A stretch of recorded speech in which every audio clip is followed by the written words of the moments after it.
Ali Pashiada, poema e Delvinjotit Haxhi Shehreti, kushtuar Ali Pash të Pelenas, ishte në fokus të leksionit të hapur që profesori gjuhësisë Dhori Qyrjazi mbajti për student dhe pedagog të Universitetit të Gjirokastrës. Qyrjazi e vendosi theksin tek vlera e saj për gjurmimin diakronik të kontakteve gjuhësore të shqipes, greqishtes dhe turqishtes.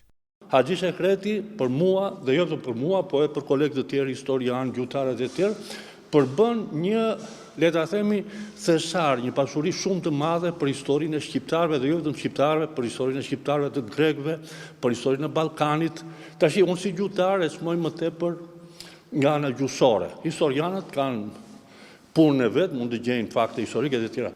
Kur e kam lexuar unë për herë të parë Haxhi Shehretin, i thosha vetes, po ç'është kjo gjuhë? Ku e kam dëgjuar? Ku e kam Pastaj unë ndërgjegjësova që pikërisht këtë gjuhë të greqishte që shkruan Haxhi Shehreti e fliste gjyqja ime ndjes pastë. Përveç kësaj, në përgjithësi, kur studiohet kjo vepër nga ana gjuhësore, rezultojnë të dhëna shumë interesante. Për shembull, mund të them që konstruktet, ndikimet reciproke të gjuhëve tregojnë që këta dy popull kanë qenë bashkë, kanë qenë në marrëdhënie të hershme me njëri tjetrin, sepse këto lloj ndikime gjuhësore nuk janë rezultat i një kontakti, le ta themi, të shkurtër në kohë gjuhësor.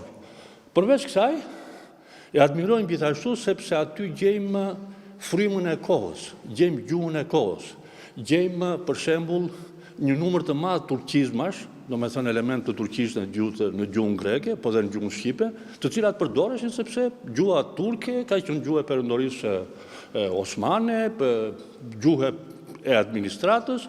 Qyrjazi hodhi poshtë dhe paragjykimet se Haxhi Shehreti ishte një njeri i pa shkollë, bazuar në atë se si ai e ka nisur poeman. E kanë konsideruar njëri të pa shkollë. Kam përshtypjen se kjo nuk është e vërtetë. E konsideronin të pa shkollë udhëtarët e huaj. I pari është Martin Liku, sepse ai ka shkruar dhe ka botuar së pari disa vargje të Ali Pashiadës, e konsideron të pa shkollë sepse në atë periudhë si njerëz me shkollë konsideroheshin ata që e njihnin greqishtën e kultivuar, greqishtën e librave, jo greqishtën që fliste populli. Haxhi Shehreti ishte një njeri që fliste greqishtën popullore, dhe ai në atë gjuhë shkruante, dhe pikërisht sepse shkruante në atë gjuhë, këta mendonin se ai nuk dinte greqisht. Tani kjo histori në një farë mënyre është ky koncept, le ta themi, ky paragjykim, në një farë mënyre është përmbysur sepse vetë studimi i Ali Pashiadës, i vargjeve, ku në hyrje për shembull, Haxhi Shehreti shpeshherë thotë që unë mora laps e kalem, ose mora laps, si e thotë, mora myreqepe e kalem, diçka e tillë s'më kujtohet mirë tash, dhe thotë fillova të shkruaj. Kur ky vetë thotë që unë fillova të shkruaj, do të thotë që dinte të shkruante, sepse përndryshe s'ka përse thotë që unë fillova të shkruaj. Domethënë ka të tilla fakte nga vetë poema që hedhin poshtë këtë paragjykim.